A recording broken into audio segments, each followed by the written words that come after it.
साल था 1992। राजस्थान के अजमेर शहर में पिछले कुछ महीनों से कई अजीब घटनाएं हो रही थीं। एक के बाद एक कई जवान लड़कियों ने कर ली थी। कई लड़कियों ने खुद को घरों में कैद कर रखा था, तो कई लड़कियां बिल्कुल पागल सी हो गई थीं। अजीब इत्तेफाक था। करने वाली लड़कियां सोफिया सेकेंडरी स्कूल की स्टूडेंट थीं।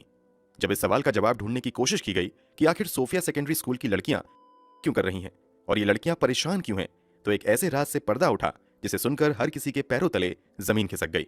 अजमेर में भूचाल आ गया। लाखों लोगों की आस्था का केंद्र अजमेर शरीफ दरगाह से जुड़े लोगों ने एक ऐसे घिनौने काम को अंजाम दिया था जिसे सुनकर आप गुस्से से तड़प उठेंगे। जब इस जुर्म को अंजाम दिया जा रहा था, तब भी सभी ने आंखें बंद करके नाइंसाफी होने दी थी, और आज भी इस घटना को लोगों से छुपाने की कोशिश की जाती है। शायद आप भी इस घटना के बारे में नहीं जानते होंगे। यह कोई आम घटना नहीं थी, बल्कि आजाद भारत के इतिहास में अंजाम दी गई सबसे बड़ी स्कैंडल थी।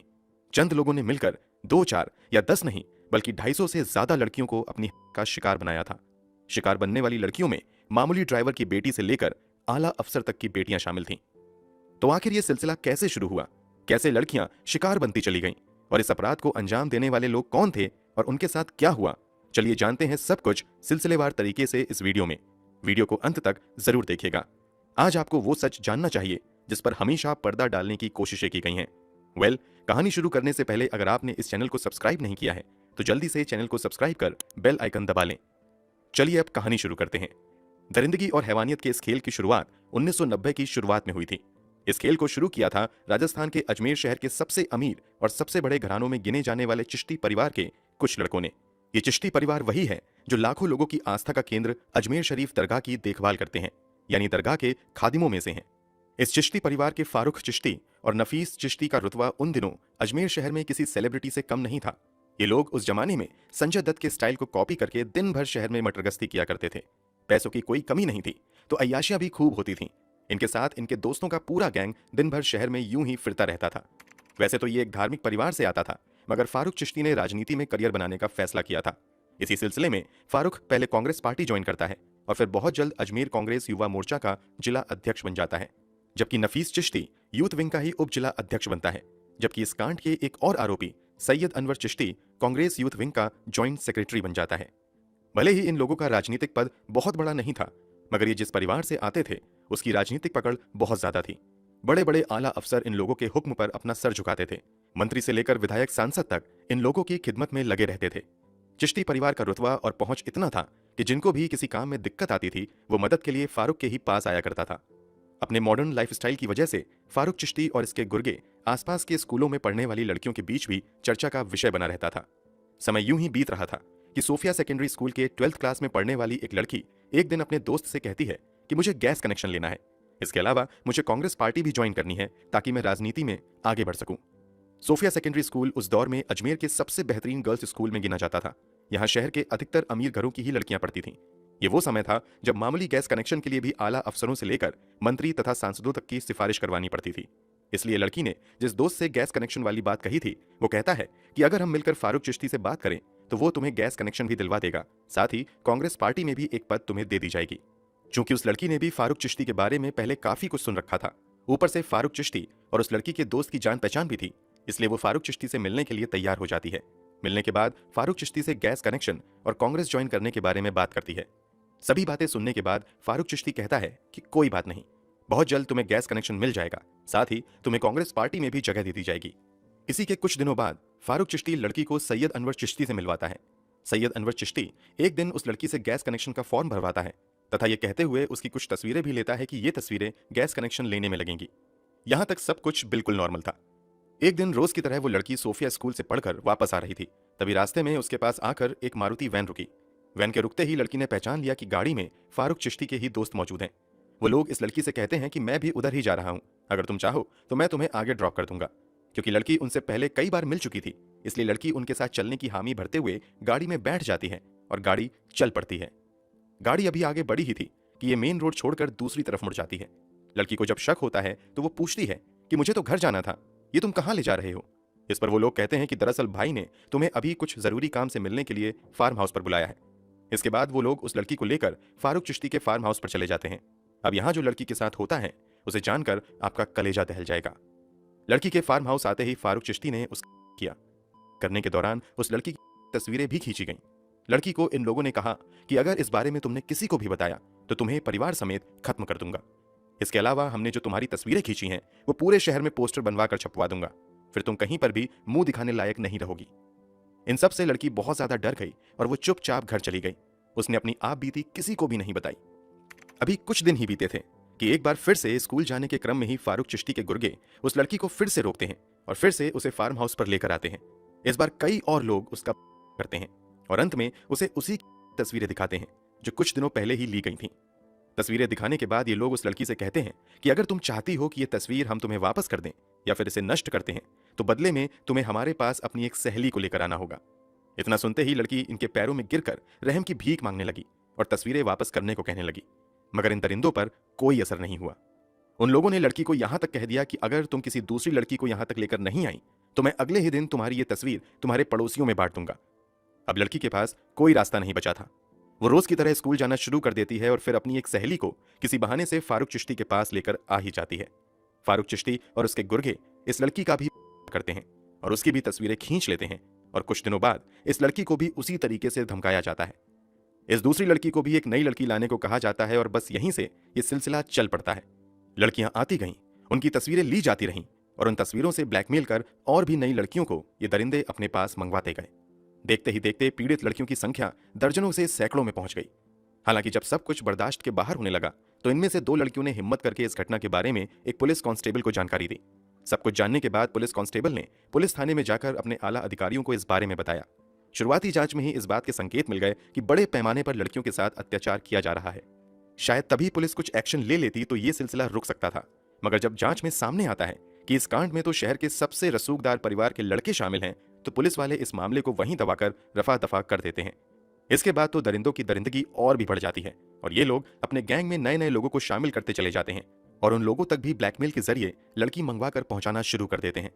पहले लड़कियां सिर्फ फारूक चिश्ती के फार्म हाउस पर आती थीं, मगर अब लड़कियों को नई नई जगहों पर भेजा जाने लगता है। अब एक ही लड़की के साथ एक ही दिन में कई कई लोग करते थे। ये वो समय था जब स्मार्टफोन और डिजिटल कैमरे आम नहीं थे। फोटो पुराने जमाने के रील वाले कैमरे से लिए जाते थे, फिर उन रील से तस्वीरें निकालने के लिए उस फोटो को लैब में भेजा जाता था। फारूक चिश्ती की दोस्ती महेश लुदानी नाम के एक शख्स से थी। महेश लुदानी अजमेर शहर में ही एक बड़ा सा कलर लैब चलाया करता था। लड़कियों करने के बाद जो तस्वीरें खींची जाती थीं वो रील साफ करने के लिए इसी महेश लुदानी के कलर लैब में भेजी जाती थीं। शुरू में तो गुपचुप तरीके से रील से फोटो निकालने के बाद उसे फारूक चिश्ती के पास पहुंचा दिया जाता था, मगर जैसे जैसे लड़कियों की तादाद बढ़ती गई फोटो लैब वालों का भी काम बढ़ गया। इसके अलावा अब लैब में काम करने वाले लोगों ने भी मौके का फायदा उठाना शुरू कर दिया। दरअसल जो रील साफ करने के लिए आती थी उससे एक तस्वीर बनाकर फारूक चिश्ती को भेज दिया जाता था, फिर चुपके से उस फोटो की कई जेरोक्स कॉपीज बनाई जाती थीं। अब लैब में काम करने वाले लड़कों ने एक दूसरा गंदा खेल शुरू कर दिया था। दरअसल अब ये लोग खुद ही पुरानी पुरानी तस्वीरें निकालकर पीड़ित लड़कियों तक जाने लगे और उन लड़कियों को ब्लैकमेल करना शुरू कर दिया। वो लड़कियों से या तो पैसे लेते थे या फिर फोटो वापस करने के बदले में वो भी उस लड़की किया करते थे। इसके बाद तो फोटो लैब वालों की दरिंदगी इतनी ज्यादा बढ़ गई कि इन्होंने लड़कियों की तस्वीरों को बेचना शुरू कर दिया। अब जो व्यक्ति लड़कियों की तस्वीरें खरीदता था वो खुद ही उस लड़की से कांटेक्ट करता था, फिर वही ब्लैकमेलिंग का खौफनाक खेल शुरू हो जाता था। स्थिति तो ये बन गई कि एक ही लड़की की दर्जनों जेरोक्स कॉपी बना दी गई, जिसे अलग अलग लोगों से बेचा गया और फिर अलग अलग लोगों ने उन लड़कियों से संपर्क करके उसे ब्लैकमेल किया या फिर कईयों ने उसका किया। कुल मिलाकर लड़की, फोटो और ब्लैकमेल का एक ऐसा जाल बिछ गया कि उसमें अजमेर शहर की लड़कियां उलझती जा रही थीं। उन्हें बचाने वाला कोई नहीं था। अब तो जिसे भी लड़की की तस्वीर हाथ लगती थी वो लड़की को ब्लैकमेल कर उसके साथ करता था। यहां तक कि फारूक चिश्ती के ड्राइवरों और नौकरों ने भी लड़कियों के साथ करना शुरू कर दिया था। अब बड़े पैमाने पर पार्टियों में भी लड़की को बुलाया जाता था, जहां एक साथ कई कई लोग एक लड़की के साथ करते थे। इस पार्टी में बड़े बड़े परिवार के लड़कों के अलावा लोकल पॉलिटिशियन भी शामिल होते थे। ये सब कुछ पूरे धड़ल्ले से बस इसलिए ही चल रहा था कि लोगों को भी मालूम चल गया था कि इस पूरे कांड की जानकारी प्रशासन को भी है, लेकिन चिश्ती परिवार के लड़कों के इस कांड में शामिल होने की वजह से कोई एक्शन नहीं लिया जा रहा है। कथित तौर पर अब तक 200 से 300 लड़कियों को फारूक चिश्ती और उसके गुर्गे अपना शिकार बना चुके थे। वहीं पहले जहां अधिकतर लड़कियां सिर्फ सोफिया सेकेंडरी स्कूल की थीं, अब सावित्री स्कूल की लड़कियों को भी लोगों ने अपना शिकार बनाना शुरू कर दिया था। 1990 से शुरू हुआ यह खेल 1992 में भी जारी था। इस गंदे खेल की जानकारी अब स्थानीय स्तर पर काम करने वाले पत्रकारों, पुलिस वालों तथा राजनेताओं को भी हो गई थी, मगर उनमें से कोई भी लड़कियों की मदद करने तथा इन दरिंदों के खिलाफ आवाज उठाने के लिए सामने नहीं आ रहा था। बल्कि उल्टे कई पत्रकारों ने भी उन तस्वीरों को हासिल कर लड़कियों को ब्लैकमेल किया और उनसे पैसे ऐंठे, तो कईयों ने तो लड़कियों के साथ उल्टे ही किया। जिस लैब में लड़कियों की तस्वीरें निकाली जाती थीं, वहां पुरुषोत्तम नाम का लड़का भी काम किया करता था। एक दिन पुरुषोत्तम देखता है कि उसका देवेंद्र जैन नाम का पड़ोसी एडल्ट मैगजीन देख रहा है। देवेंद्र को ऐसा करते देख पुरुषोत्तम कहता है कि ये तुम क्या देख रहे हो, ये तो कुछ भी नहीं है, मैं तुम्हें असल चीज दिखा सकता हूं। ये सुनकर देवेंद्र जैन चौंक जाता है और कहता है कि ये असल चीज क्या है। इसी के बाद देवेंद्र पुरुषोत्तम से डील करता है और उस डील के तहत पुरुषोत्तम लैब से लड़कियों की तस्वीरें निकालकर देवेंद्र को देता है। उन तस्वीरों को देखकर देवेंद्र हैरान रह जाता है। ज्यादातर तस्वीरें इसी शहर में आसपास रहने वाली लड़कियों की थीं। देवेंद्र समझ जाता है कि यह खेल बहुत बड़ा है और इसी के बाद वो उन तस्वीरों की और कॉपी बनवाता है, जिनमें से कुछ तस्वीरें उन दिनों अजमेर में छपने वाली हिंदी अखबार दैनिक नवज्योति को भेजता है। अब इस मामले में दैनिक नवज्योति अपने स्तर से जांच शुरू कर देता है। जांच में पता चलता है कि शहर में एक ऐसा गैंग काम कर रहा है जो सोफिया सेकेंडरी स्कूल तथा सावित्री स्कूल में पढ़ने वाली लड़कियों को पहले अपने जाल में फंसाते हैं, फिर उसका करते हैं और फिर उनकी तस्वीरें लेकर उन्हें ब्लैकमेल करते हैं। कई महीनों की मेहनत के बाद नवज्योति अखबार के संपादक दीनबंधु चौधरी ने अपने स्तर से दर्जनों सबूत इकट्ठे कर लिए। इसके बाद उन्होंने शहर के कई आला पुलिस अधिकारियों से मुलाकात की और उन्हें इस ब्लैकमेलिंग स्कैंडल के बारे में बताया, मगर कोई भी फारूक चिश्ती और उसके गैंग के खिलाफ कार्यवाही करने की हिम्मत नहीं जुटा पाया। ज्यादातर अधिकारियों ने यह कहते हुए इस मामले को दबाने की कोशिश की, शिकार बनी ज्यादातर लड़कियां हिंदू धर्म की हैं, जबकि इस दरिंदगी को अंजाम देने वाले अपराधियों में ज्यादातर मुसलमान हैं। तो अगर इस केस का खुलासा हुआ तो शहर में दंगा भड़क सकता है, क्योंकि 1992 का दौर बहुत ही नाजुक दौर था। देश के अलग अलग हिस्सों में बड़े पैमाने पर दंगे भी हो रहे थे और धार्मिक तनाव काफी बढ़ा हुआ था। कई अधिकारियों ने तो चिश्ती परिवार के रसूख और पकड़ को देखते हुए ही किसी तरह की कार्यवाही से इनकार कर दिया। कई महीनों तक दीनबंधु चौधरी एक अधिकारी से दूसरे अधिकारी और एक नेता से दूसरे नेता की चौखट पर भागते रहे, मगर किसी ने भी उनकी नहीं सुनी। अंत में उन्होंने इस पूरे खबर को अपने अखबार में छापने का फैसला किया। इसी के बाद 22 अप्रैल 1992 को नवज्योति में उन्होंने अजमेर स्कैंडल पर एक डिटेल खबर छापी। उम्मीद की जा रही थी कि इस खबर के छपने के बाद पुलिस मजबूरी में जरूर आरोपियों पर कार्रवाई करेगी, मगर हुआ इसका बिल्कुल उल्टा। पुलिस ने अखबार में छपी खबर का खंडन करना शुरू कर दिया, साथ ही कहा कि इन आरोपों में कोई दम नहीं है, क्योंकि एक भी सबूत पेश नहीं किया गया है। इस खबर के छपने के बाद नवज्योति के लिए काम करने वाले पत्रकारों तथा संपादक को धमकियां मिलनी शुरू हो गईं। हर तरीके से उन्हें रोकने की कोशिश की जाती, मगर नवज्योति इन लड़ाई को किसी भी कीमत पर इंसाफ दिलवाना चाहती थी। इसीलिए जब कहीं से किसी ने एक्शन नहीं लिया तो 15 मई 1992 को नवज्योति ने एक बार फिर से इस खबर को कवर किया और इस बार तस्वीरों के साथ खबर छापी गई। उन तस्वीरों में कई आरोपियों को साफ देखा जा सकता था, जबकि लड़कियों के चेहरे धुंधले कर दिए गए थे। 15 मई के अलावा अगले दिन यानी 16 मई 1992 को भी प्रमुखता से इस खबर को अखबार में छापा गया और दर्जनों लड़कियों की तस्वीरें धुंधली करके छापी गईं। क्योंकि इस बार खबर सबूत के साथ छापी गई थी, इसलिए अजमेर की आम जनता सड़क पर उतर आई। पूरे अजमेर में गुस्से की लहर चल पड़ी। हर कोई जल्द से जल्द फारूक चिश्ती और उसके गुर्गों पर कार्रवाई की मांग करने लगा। शहर में दंगे जैसे हालात बन गए। पहली बार अजमेर शहर को पूरी तरीके से बंद कर दिया गया। विभिन्न संगठनों तथा राजनीतिक दलों द्वारा 3 दिन के अजमेर बंद का ऐलान कर दिया गया। हालात इतने बिगड़ गए कि अजमेर शहर के इतिहास में पहली बार प्रशासन द्वारा NSA लागू कर दिया गया। अब पुलिस के सामने आरोपियों पर कार्रवाई करने के अलावा कोई रास्ता नहीं बचा था, मगर पुलिस इतनी बेशर्मी से काम कर रही थी कि लोगों का गुस्सा एक बार फिर से उबाल मारने लगा था। पुलिस की ओर से कहा गया कि केवल अखबार में छपी खबर के आधार पर किसी को गिरफ्तार नहीं किया जा सकता है, बल्कि जब तक कोई आकर FIR दर्ज नहीं करवाएगा हम कुछ भी एक्शन नहीं ले सकते हैं। नवज्योति के अलावा इस खबर को स्थानीय स्तर पर ही छपने वाले न्यूज़पेपर लहरों की बरखा में भी प्रमुखता से छापा जाने लगा। इस अखबार को पत्रकार मदन सिंह चलाते थे। उन्होंने दिन रात इसी केस पर काम करना शुरू कर दिया और रोज रोज नए खुलासे करने लगे। इसका नतीजा ये हुआ कि मदन सिंह को धमकियां मिलनी शुरू हो गईं और अंत में एक दिन उन पर जानलेवा हमला भी हो गया। हालांकि वो हमले में बच गए और उन्हें अस्पताल में भर्ती करवा दिया गया। जिस अस्पताल में मदन सिंह का इलाज हो रहा था उसके बाहर सुरक्षा में कुछ पुलिस वाले भी तैनात कर दिए गए थे। इसके बावजूद कुछ लोग अस्पताल में घुस गए और उन्होंने अस्पताल में ही मदन सिंह को गोलियों से भूनकर मार डाला। मदन सिंह की मौत से जुड़ी एक अपडेट जनवरी 2023 में ही आई है। उसके बारे में हम आपको वीडियो में आगे बताएंगे। फिलहाल केस पर वापस चलते हैं। सभी खुलासे के बाद पुलिस आरोपियों को गिरफ्तार करने के लिए FIR का इंतजार कर रही थी, मगर लड़कियों को इस तरह से डराया धमकाया गया था कि कोई भी लड़की शिकायत दर्ज करवाने के लिए आगे नहीं आ रही थी। बाद में कई NGOs ने सामने आकर फोटो के आधार पर लड़कियों का पता लगाकर उन्हें आरोपियों के खिलाफ शिकायत दर्ज करने के लिए समझाना शुरू कर दिया। उनकी मेहनत रंग लाई और कुल 30 लड़कियां सामने आईं, जिन्होंने पुलिस में जाकर रिपोर्ट दर्ज करवाई। जैसे ही 30 लड़कियां बाहर निकलकर शिकायत दर्ज करवाने आईं, उनके साथ फिर से हैवानियत का खेल शुरू हो गया। दरअसल उन्हें हर तरह से डराया धमकाया जाने लगा। आरोपियों ने लड़कियों को पुलिस थाने तक जाने से रोकने के लिए अपनी पूरी ताकत लगा दी। इसका नतीजा ये हुआ कि जहां पहली बार 30 लड़कियां सामने आईं, उनमें से ज्यादातर लड़कियां दोबारा कभी थाने की तरफ नहीं गईं। इतना ही नहीं, कुछ लड़कियां दोबारा तो गईं भी, फिर वो भी पीछे हट गईं और अंत में सिर्फ 2 लड़कियां ही इस केस की शिकायतकर्ता के तौर पर बच पाईं। इस केस में जितनी भी लड़कियों का नाम पीड़ित के तौर पर शामिल था, उनमें से ज्यादातर के परिवार वालों ने शहर को तत्काल ही छोड़ दिया और वो कहीं अनजान जगह रहने चले गए। खैर, पुलिस में कुछ एफआईआर दर्ज हो गई थी। उसी के आधार पर जांच आगे बढ़ी और गिरफ्तारी का सिलसिला भी शुरू हुआ। 30 मई 1992 को इस मामले में पहली एफआईआर दर्ज की गई।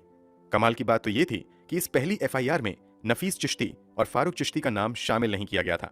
हालांकि आगे की जांच के बाद फारूक चिश्ती, नफीस चिश्ती और सैयद अनवर चिश्ती को ही इस पूरे स्कैंडल का मास्टरमाइंड बताया गया। एफआईआर दर्ज करने के बाद कुल 18 लोगों की पहचान आरोपियों के तौर पर की गई। आरोपी बनाए गए लोगों में फारूक चिश्ती, नफीस चिश्ती, अनवर चिश्ती के अलावा कैलाश सोनी, महेश लुधानी, हरीश तोलानी, शंभू इत्यादि भी शामिल थे। जांच में यह भी पता चला कि पीड़ित लड़कियां केवल एक ही धर्म की नहीं थीं, बल्कि कई लड़कियां तो नफीस और फारूक चिश्ती की रिश्तेदार भी थीं। जांच के बाद पुलिस ने लगभग 250 पन्नों की चार्जशीट कोर्ट में पेश की। 3 मास्टरमाइंड सहित 12 लोगों के खिलाफ चार्जशीट फाइल की गई थी। चार्जशीट में कैलाश सोनी, हरीश दुलानी, फारूक चिश्ती, इशरत अली, मोइजुल्ला उर्फ पूतन इलाहाबादी, परवेज अंसारी, पुरुषोत्तम उर्फ बबली, महेश लोधानी, अनवर चिश्ती, शंभू, जऊर चिश्ती तथा नफीस उर्फ टार्जन का नाम शामिल था। इस मामले की सुनवाई की शुरुआत अजमेर सेशन कोर्ट में हुई। लगभग 6 साल की सुनवाई के बाद 18 मई 1998 को अजमेर सेशन कोर्ट द्वारा 18 में से 8 आरोपियों को लड़कियों के साथ करने और उनका अपहरण करने के आरोप में उम्र कैद की सजा सुनाई गई। सजा पाने वाले लोगों में मोइजुल्ला उर्फ पुत्तन, परवेज अंसारी, इशरत अली, महेश लुधानी, कैलाश सोनी, सैयद अनवर चिश्ती, हरीश तोलानी तथा शमशुद्दीन उर्फ मैराडोना शामिल था। इन सजा पाए लोगों के अलावा बाकी लोगों के खिलाफ जांच जारी थी, जबकि इनमें से कुछ लोग फरार थे। फरार लोगों में मुख्य आरोपियों में से एक नफीस चिश्ती भी शामिल था, जिसे 2003 में गिरफ्तार किया गया, जबकि दूसरे फरार अपराधी इकबाल भट्ट को 2005 में गिरफ्तार किया गया। सजा पाए लोगों ने सजा के खिलाफ राजस्थान हाई कोर्ट में और फिर सुप्रीम कोर्ट में अपील कर दी। पहले हाई कोर्ट ने कई सबूत के आधार पर कई आरोपियों को बरी कर दिया। फिर सुप्रीम कोर्ट ने 4 आरोपियों को दी गई उम्र कैद की सजा को बहुत ज्यादा सख्त सजा बताते हुए कम करने का फैसला किया और उन्हें सिर्फ 10 साल की सजा दी गई। इस केस के मुख्य आरोपी में से एक फारूक चिश्ती इतना शातिर था कि उसने खुद को फर्जी मेडिकल कागज के आधार पर पागल घोषित करवा लिया। कोर्ट ने भी उसे सही मानते हुए शुरुआती ट्रायल में कोई सजा नहीं दी और उसे बरी कर दिया, मगर 2007 में फास्ट ट्रैक कोर्ट में फारूक चिश्ती को उम्र कैद की सजा सुनाई। केस यहीं खत्म नहीं हुआ, बल्कि कुछ मामले अब भी राजस्थान हाईकोर्ट में पेंडिंग थे। 2013 में राजस्थान हाईकोर्ट ने फारूक चिश्ती को दी गई उम्र कैद की सजा को कम करते हुए ये कहते हुए जेल से रिहा करने का हुक्म दे दिया कि फारूक चिश्ती काफी समय जेल में काट चुका है। इसी के बाद फारूक चिश्ती को जेल से रिहा कर दिया गया। इस केस में सुहेल गानी नाम का एक आरोपी लंबे समय से फरार चल रहा था। उसने 26 साल बाद यानी 2018 में कोर्ट में जाकर सरेंडर किया। फिलहाल इसे कोई सजा नहीं दी गई है और ये बेल पर है। इसके अलावा इस केस का एक आरोपी आज भी फरार है। बताया जा रहा है कि वो अमेरिका में है। उसके खिलाफ रेड कॉर्नर नोटिस भी जारी किया जा चुका है। इसके अलावा कई आरोपियों के खिलाफ फिलहाल पॉस्को कोर्ट में अब भी मामला चल रहा है, लेकिन एक भी आरोपी जेल में नहीं है, बल्कि सभी बेल पर आराम से मजे से अपनी जिंदगी काट रहे हैं। अगर आपको याद हो तो वीडियो में कुछ देर पहले ही हमने पत्रकार मदन सिंह का जिक्र किया था, जो लगातार इसी केस को कवर करते हुए खबरें लिख रहे थे। इस कारण उनकी हत्या कर दी गई थी। अब अपडेट ये है कि 7 जनवरी 2023 को मदन सिंह के 2 बेटों ने मिलकर सवाई सिंह नाम के एक व्यक्ति की गोली मारकर हत्या कर दी। कथित तौर पर सवाई सिंह ने ही मदन सिंह की हत्या की थी। सवाई सिंह की हत्या करने के बाद मदन सिंह के बेटों ने चिल्लाकर कहा कि हमने अपने पिता की मौत का बदला लिया है। फिलहाल मदन सिंह के दोनों बेटों को गिरफ्तार करके जेल भेज दिया गया है। चलिए केस पर वापस आते हैं। कोर्ट रिकॉर्ड की बात करें तो कोर्ट रिकॉर्ड में सिर्फ 16 लड़कियों को ही पीड़ित बताया गया है, जबकि अलग अलग सोर्स से पता चला है कि इन दरिंदों ने कम से कम 100 लड़कियों को अपना शिकार बनाया था। दावा तो यहां तक किया जाता है कि शिकार हुई लड़कियों की संख्या 300 या फिर 500 तक भी हो सकती है। इतनी अधिक संख्या में शिकार होने के बावजूद कुछ ही लड़कियां कोर्ट तक आ सकीं। इसकी सबसे बड़ी वजह यह थी कि लड़कियों को बहुत ज्यादा परेशान किया जाने लगा। इसी कारण कम से कम 6 लड़कियों ने के कुछ ही समय बाद कर ली थी। एक के बाद एक जब 6 लड़कियों ने कर ली थी, तभी सोफिया स्कूल चर्चा में आया और फिर इस केस की परत खुलनी शुरू हुई। उस दौर में सोफिया स्कूल तथा सावित्री स्कूल में पढ़ने वाले ज्यादातर लड़कियों ने इस केस के खुलासे के बाद स्कूल छोड़ दिया, तो कईयों ने शहर ही छोड़ दिया। हालात तो ऐसे हो गए थे कि अजमेर शहर की लड़कियों की शादियां भी काफी मुश्किल से हो रही थीं। जो शादी करने के लिए राजी भी होता था, वो पहले पुलिस थाने और अलग अलग लैब्स में जाकर फोटो के जरिए ये पता करता था कि ये लड़की भी स्कैंडल की पीड़िता में शामिल थी या नहीं। जैसा कि अभी हमने बताया, इस केस से जुड़े सभी आरोपी फिलहाल बेल लेकर जेल के बाहर हैं, जबकि इस केस की सुनवाई आज भी समय समय पर होती रहती है और इस सिलसिले में गवाही देने के लिए अक्सर पीड़ित महिला को कोर्ट तक आना पड़ता है। इसी से जुड़ी एक केस की सुनवाई के सिलसिले में एक बार फिर से दिसंबर 2022 में एक महिला को गवाही देने के लिए बुलाया गया। सुनवाई के दौरान उन्होंने कोर्ट में जज और वकील से रोते हुए कहा कि आप मुझे अब भी बार बार कोर्ट में क्यों बुला रहे हैं? अब तो 30 साल हो गए हैं। मैं अब दादी बन चुकी हूं। मुझे अकेला छोड़ दें। मेरा भी अब परिवार है। मैं उन्हें क्या बताती रहूं? महिला के इतना कहने के बाद पूरे कोर्ट परिसर में कई मिनट तक सन्नाटा पसर गया। किसी के पास महिला की इस बात का जवाब नहीं था। शायद इस केस की सैकड़ों पीड़ित महिलाओं को पहले ही अंदाजा हो गया था कि यहां इंसाफ की लड़ाई सजा से कम नहीं है। इसीलिए वो तब पीछे हट गई थीं। जो महिलाएं हिम्मत जुटाकर आगे आईं, वो इंसाफ के नाम पर सजा ही काट रही हैं, जबकि जिन्हें सजा मिलनी चाहिए थी वो चैन की सांस ले रहे हैं। दोस्तों, क्या आपको पहले से इस केस के बारे में जानकारी थी? कमेंट बॉक्स में जरूर बताएं। अगर आपको हमारी मेहनत पसंद आई हो तो इस वीडियो को लाइक करते हुए शेयर भी करें, ताकि बाकी लोग भी इस खौफनाक कहानी के बारे में जान सकें। अगर आपने अब तक इस चैनल को सब्सक्राइब नहीं किया है तो जल्दी से चैनल को सब्सक्राइब कर लें, बेल आइकन दबाकर नोटिफिकेशन जरूर ऑन कर लें। मिलते हैं क्राइम की दुनिया से जुड़ी ऐसी ही एक और सच्ची कहानी के साथ अगली वीडियो में। धन्यवाद।